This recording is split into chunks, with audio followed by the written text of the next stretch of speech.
किसी भी कैरेक्टर के 2 एलील्स होते हैं। जैसे कि हम जानते हैं अगर ये कोई प्लांट है, टॉल है, तो इसके 2 एलील्स होंगे, एक होगा कैपिटल टी, एक होगा स्मॉल टी। कैपिटल टी जो है वो डोमिनेंट है और जो स्मॉल टी है वो रिसेसिव है।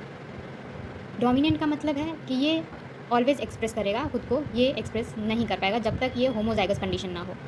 कैपिटल टी स्मॉल टी ये हो गया heterozygous condition, capital T small T ये हो जाएंगे होमोजाइगस कंडीशन। तो जो रिसेसिव वाला है वो हमेशा होमोजाइगस रहेगा तभी खुद को एक्सप्रेस करेगा, जब तक कैपिटल टी रहेगा वो इसको एक्सप्रेस नहीं करने देगा। तो यही है लॉ ऑफ डोमिनेंस भी।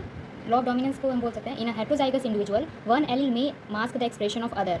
जो मास्क करेगा वो है डोमिनेंट, जो मास्क हो रहा है वो है रिसेसिव। यही है आपका law of dominance. Law of dominance को हम मोनोहाइब्रिड क्रॉस करा के भी देख सकते हैं। जैसे कि हम ले लेते हैं कैपिटल टी और क्रॉस करवा देते हैं स्मॉल टी से। ये है आपका टॉल, ये है आपका स्मॉल, ठीक है। ये हमारे पेरेंट जनरेशन है। अब इसका क्रॉस हम कराएंगे तो हम इसका प्यूनेट स्क्वायर बना लेते हैं। ये हो जाएगा आपका capital T small T, capital T small T, capital T small T, capital T small T. तो जो F1 जनरेशन होगा, F1 जनरेशन उसमें सारे के सारे कैपिटल टी स्मॉल टी बन रहे हैं, मतलब कि ये डोमिनेंट है तो ये सारे के सारे टॉल हैं। अब इसका हम F2 जनरेशन में इसका सेल्फी करा देंगे, कैपिटल टी स्मॉल टी का क्रॉस करा देंगे कैपिटल टी स्मॉल टी से। अगेन हम इसका प्यूनेट स्क्वायर बना देते हैं।